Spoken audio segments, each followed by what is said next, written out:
It's Song Talk Radio with Michael, Neil, Phil, and the gang. Welcome to Song Talk Radio, episode 319. This is a show with songwriters talking to other songwriters about the craft of songwriting. We share tips, tools, and techniques, and together we all become better at writing songs, or at least that's the theory. I'm your host, Mike Proudfoot, and with me are the super isolated members of the Song Talk Radio Action team. We have slightly far away Phil, Emery. Still isolated, sir. For our safety.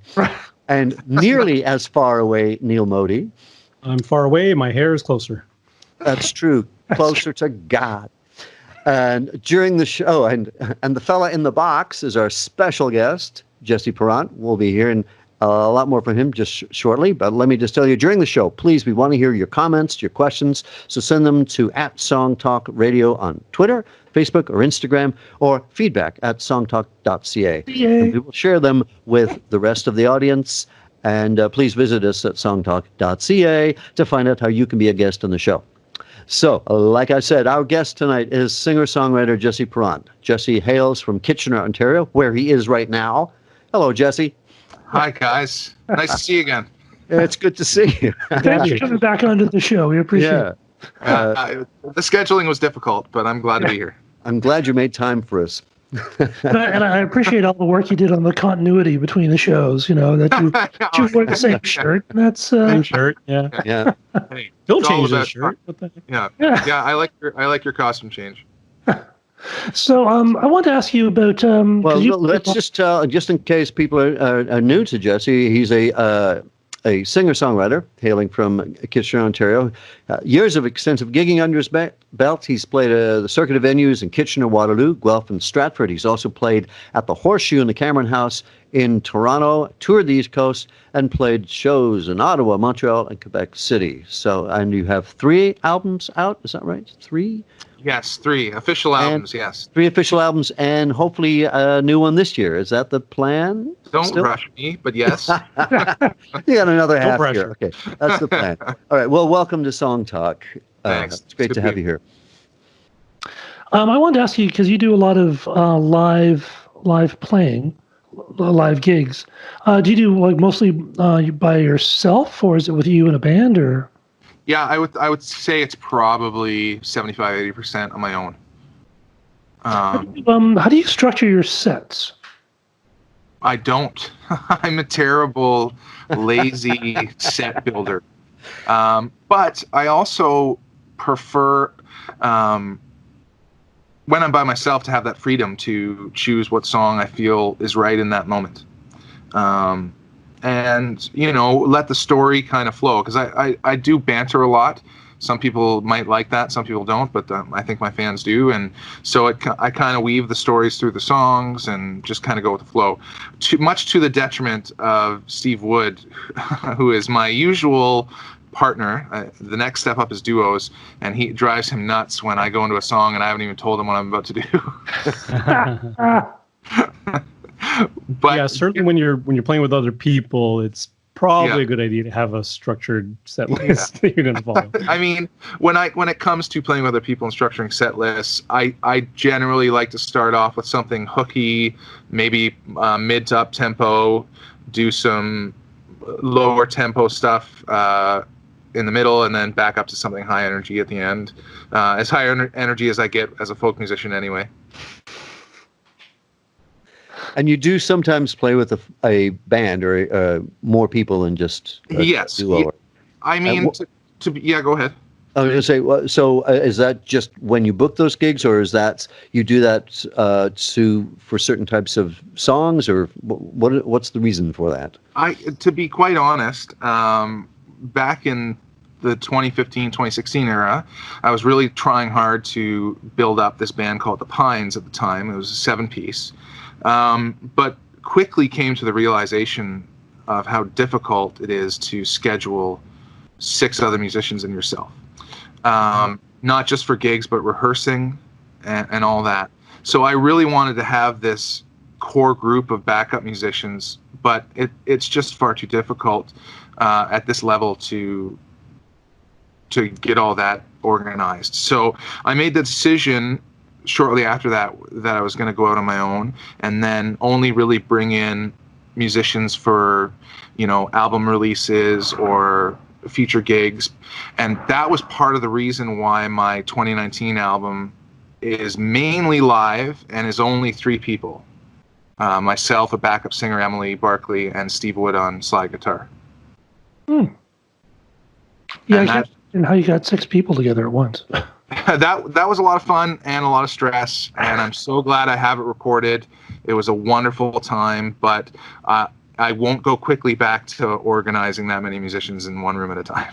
Is that an important thing to you, since you play solo by yourself, that, like if you sell CDs at the show, is the audience getting on CD more or less what they see on stage, or is it important to you for them to have a different experience, like with a band on a CD? That's a very good question. The whole reason for Some Days, Tomorrows, and Best Laid Plans, which is the title of last year's album, was to provide something for my audience that is representative of my current live show. Because I do think that's important. I don't think it's paramount, or, I think that there's lots of artists I look up to that tour or started out solo, but they recorded with more instrumentation than what they tour with. There's no Bible that tells you have to do that. Yeah, but I felt it was important at the time. And so when you now play solo, it's just you and a guitar. Do you have like a couple of different guitars for different sounds, or is it really, really basic? It's really, really basic. I'm really selling this exciting acoustic guitar experience. But you do have a light show, right? Yeah. Lasers? I am a one guitar and a set of harmonicas and stories and bad jokes, and that is my shtick right now. And I would say Steve joins me for 1 or 2 shows a month. Maybe more like 1, but and then he plays the pedal steel guitar and the dobro.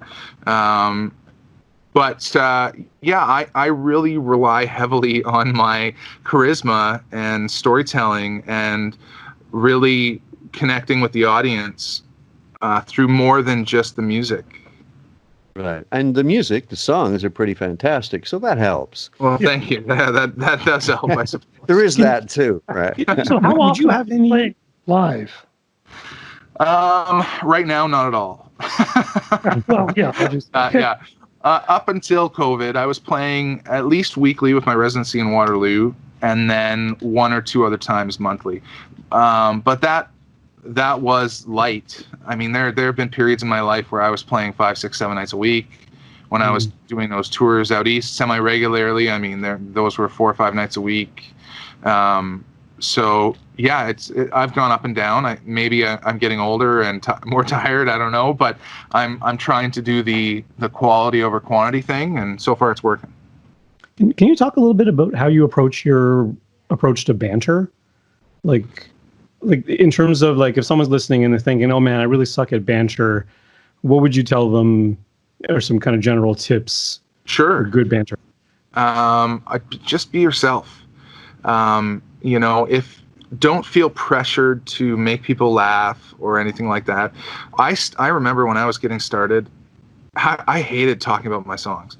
I'm still mildly uncomfortable with it because I hate lifting the veil, But just be genuine, be authentic, and music connects people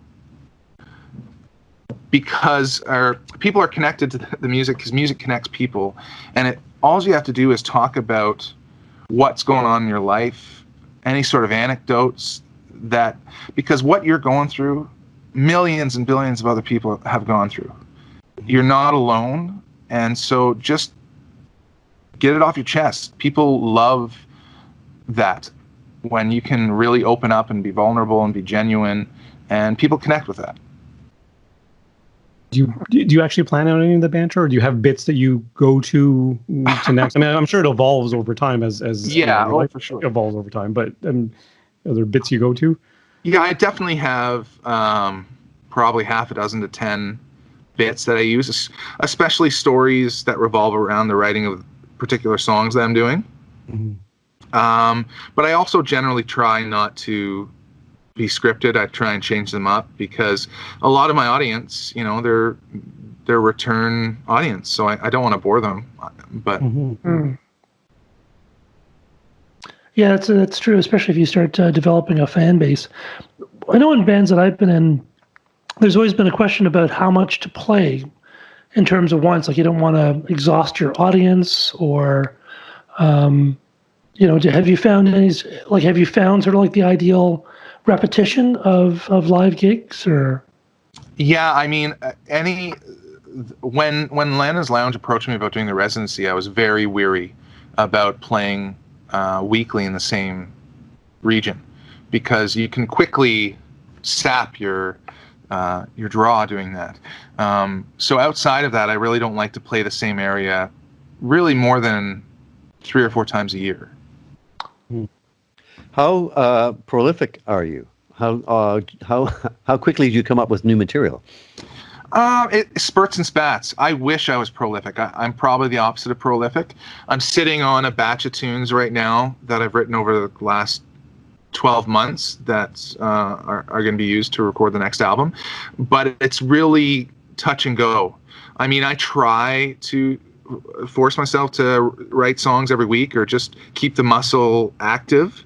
But no, I'm definitely do a lot at once and then record it, release it, focus on that, then write. It's more of a, you know, an assembly line.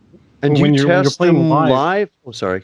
Go ahead. Yeah, I was about to ask the same question. Like, do you test new songs live? Like, even ones that aren't quite finished yet? Do you just play them live? Absolutely. I mean, the progression, evolution, if I can be so bold, of my songwriting and performing over the last 10 years has really spun on its head from when I write a song, that's it. That's the Bible. That's the good word. I'm not changing it. That's what it is. To I'll play it 50, 100 times and it'll change. Lyrics will change. One of the greatest lessons I've learned, if I can give any tip to songwriters out there, is write with your heart, but go back and edit with your brain.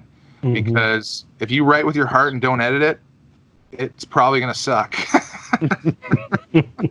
So yes, you know, songs that I'm recording now, I've been playing at shows for a year. nice. Now, you're going to play a song for us this evening, right? For a Moment? Yes. Okay. Is that new or old? Or So this was one of the songs that was recorded on Some Days, Tomorrows, and Best Laid Plans. There's a little live performance music video for this one as well. And I think I picked this one to show you guys, and as a cautionary tale to songwriters. It is very easy to let your songs devolve into love songs if you let them. Because, you know, love is the universal emotion and heartbreak. And so this is a great example of, if you're not careful, all your songs will become love songs. So I struggle with anxiety and depression, as a lot of people do, and really only figured that out a few years ago, into my 30s. And was so glad I did, because there were days where I couldn't get out of bed. Like, it'd be like 2, 3 in the afternoon and I was still in bed, like no motivation, no energy. And so this song started with a line from the second verse, another afternoon I can't get out of bed. And it started as a song to try and work out my depression and anxiety in song, and quickly turned into a song about the girl that got away. So cautionary tale. Here it is.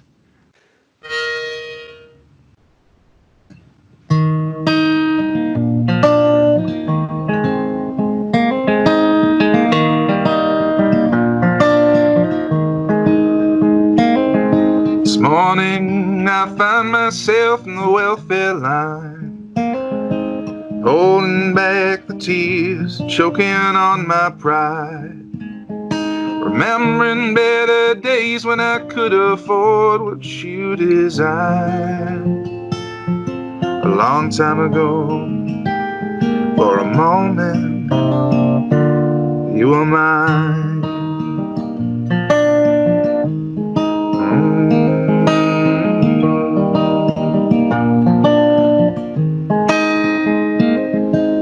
Another afternoon that I can't get out of bed. Thoughts of fear and doubt tearing through my head.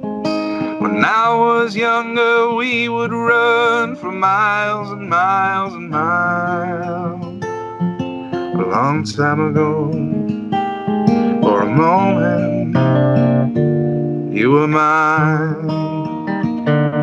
For a moment, I held you in my arms. For a moment, you gave me shelter from the storm. Seasons change, but the snow still falls. That was such a long time ago.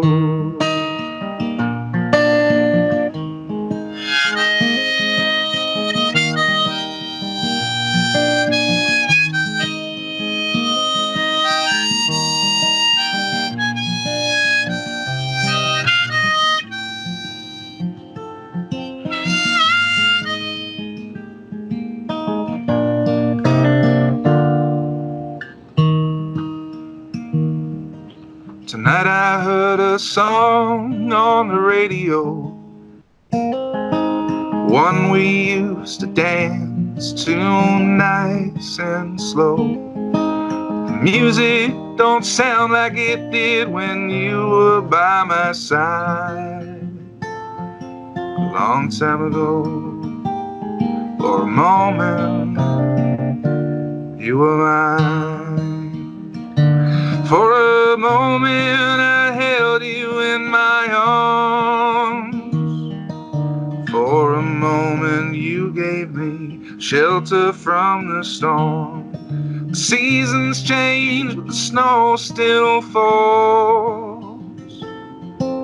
That was such a long time ago. Oh, that was such a long time ago.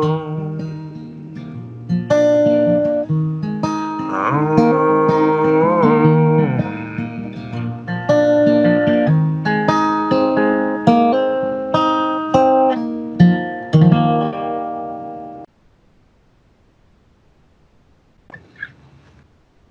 Thank Very you. nice. Very nice. Beautiful. Thanks a lot. It's great. This is not actually about the song, but I just need to ask, any tips on how to play harmonica and play guitar at the same time?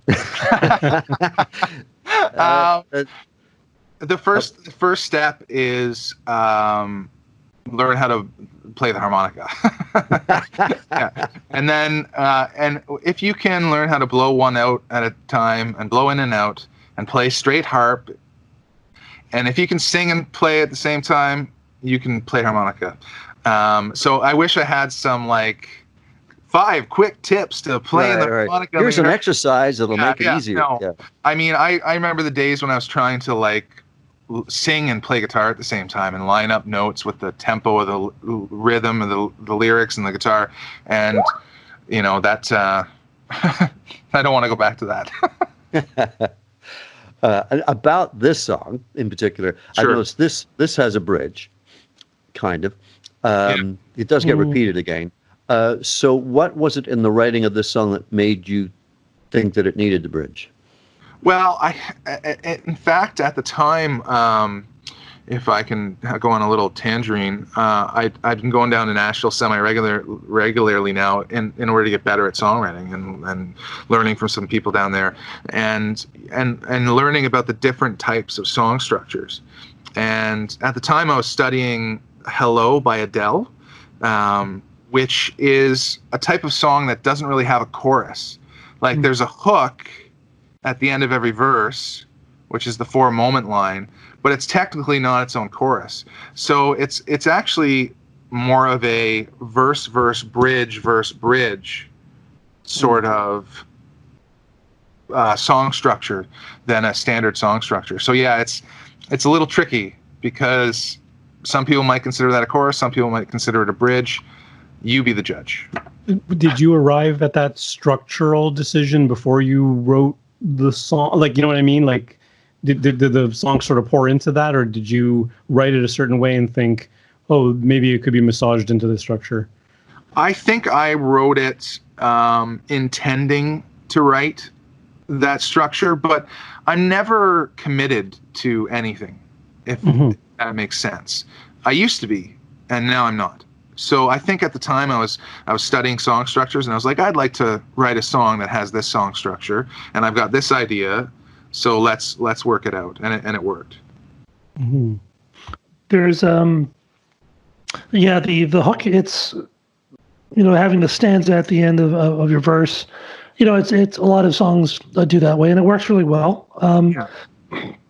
But my favorite hook of the whole song is actually in the B part, and it doesn't seem like a chorus. The chorus has a certain quality to it, and this doesn't have that quality. Yeah, agree. Because I think actually, if you did have a chorus, it would take the attention away from the verse. Mm-hmm. And I think the verses are really strong. But the line about but the snow still falls, the two notes that you hit on the still falls is it's kind of unexpected, but it's so hooky. It's wonderful. Thank you very much. Do you remember doing that? Was that just something you? So I need to credit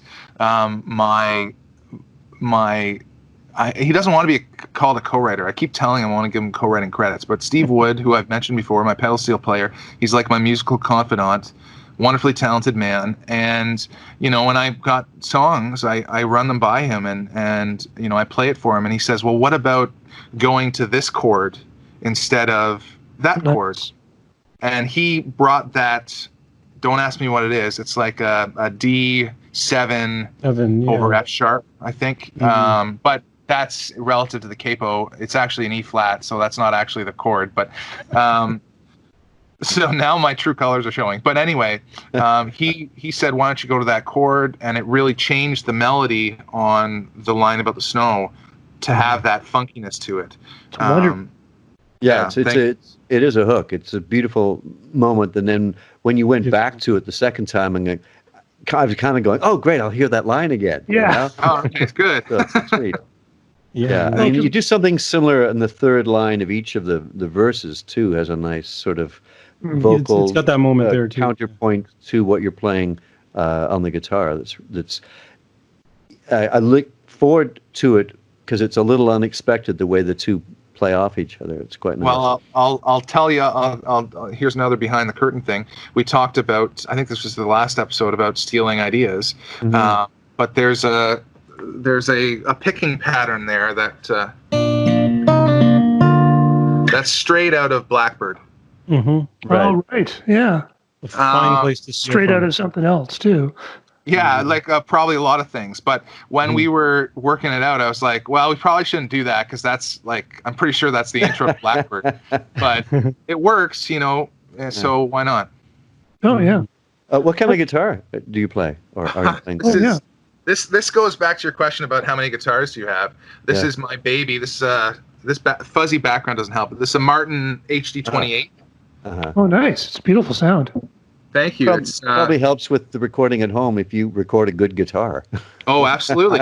100%. And I lesson to musicians: if you're in Nashville and you have a vintage guitar that you don't want to trade in for a nicer guitar, don't bring a vintage guitar to Nashville, and you won't have to do that. But there you go. So part of the reason I only have one guitar is because I think my wife would kill me if I tried to buy another one. But that's my baby.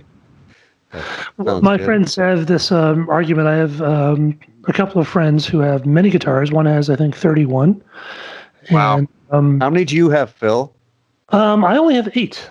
Oh, okay. Such that restraint. Basses? That includes basses. That's not so bad, Okay. You have a bass as well, Jesse?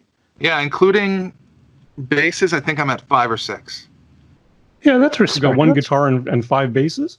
Yeah, I'm not a bass player. No, I've got the Martin. I have a laminate Martin I've got a Telly, Fender American, and then I've got a Franken Telly that I built, and then I've got a P bass. Nice. Wow. Ah, okay. How was the what was it like building the Frankentilly? Really cool. I mean, I just kind of pieced it together. I bought a cheap Squire body and neck, and then basically replaced everything. Routed out the neck pickup to be a P90, a Seymour Duncan Antiquity P90. Yeah. Because I love the look of a Telly, but sometimes I want the sound of a Les Paul. But and then I put a little humbucker, a Seymour Duncan humbucker in the bridge. It's been a while now, but I think I have. Anyway, I can't remember exactly what tuning heads I used in bridge, but everything's been changed other than the original wood. So. It's a lot of fun to do that. I do that myself. It's a it is. Yeah. Sometimes you can get lost in that because you can just get different pickups, and there's like cajillions different pickups up there, and they all say they're from like a 1959 something, and I don't know how they do that. Who knows? It sounds good. You'll probably hear more electric guitar on my next record than previous. Do you do anything with just the electric guitar in you? I have experimented. I've done some like Facebook videos, but I've never really performed with just electric guitar and me. But that could change. I do like some clean electric sound, and even a little overdrive for the folkier side of things. Yeah, well, it puts the song. I think it puts the songs in a different light, actually. Yeah, for sure it does. It's like the early Billy Bragg stuff was really fascinating for that. So there's an artist we know, TC Folk Punk, out of Toronto, and that is his show. It's literally mildly distorted electric and vocals, and he's got such a rhythmic way of playing that, like, I'm a drummer at heart. And I was like, I'd love to play drums with you, but dude, you don't need it because your guitar is your drummer. The way you play that That's thing. true. It's cool. And got a really good sense of rhythm. I've spent so much time in my life playing acoustic that electric is actually a little bit of a challenge because you really don't need to push too hard or grip too hard. It's much more of a sensitive touch on the electric, and it's something that I've had to get used to. I have a strange question. I love the sound of your the Martin. What are the weight of the strings that you remember? 12s or 13s. Really? Wow. Yeah. They're pretty heavy. Yeah, Why is that surprising, Phil? Well, I think I have 10s on mine, just because I play a lot, mostly electric. But I have noticed you're getting soft, Phil. You're getting soft. Well, the best sounds seem to come from really heavy strings on acoustics. I've noticed. Yes, I think I think they're 12s. I haven't changed my strings in like 2 months, so I'll tell you next time I change my strings. Yeah. Shows how much I haven't been gigging, but generally 12s on.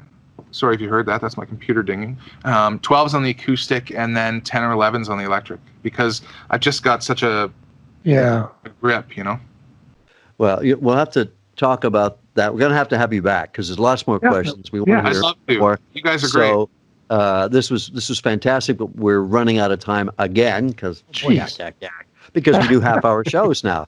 So I'm sorry. Thank you very much, Jesse Perrant. That's all the time we have. So please send us your impressions on Twitter, Facebook, Instagram to @SongTalkRadio, and send us an email if you want at feedback@songtalk.ca. And be sure to check out our YouTube channel for live performance videos and full episodes and us in boxes, which is very exciting. And please stop by the site at songtalk.ca. Subscribe to the Song Talk Radio podcast on Apple Podcasts, Google Play, Stitcher.com, Spotify, or Podcast Addict, or wherever you get your podcasts. And don't forget to sign up for our free newsletter. And you can find the products and books and all the things that we talk about on the show at our resources page at songtalk.ca. We've got a Song Talk meetup happening on June 22nd from 7 to 10 p.m. Eastern, live online. It's free to join on meetup.com and free to attend the meetup. So you can also drop by songtalk.ca and find the link to that meetup. So that's it. Neil, how do people find you if they so desire? If they so desire, find me at neilmodi.com. Phil. At the Phil Emery on Twitter. And the most important, Jesse, where do they contact you? JesseParentmusic.com, and Parent is spelled like parent. Wonderful. And if you're curious, you can see photos of mine on Instagram at Proudfoot420. That is all the time we have. Thank you very much to our guest, Jesse Parent, and keep on writing. Good night, everyone. Night. Good night. Bye. Thank you.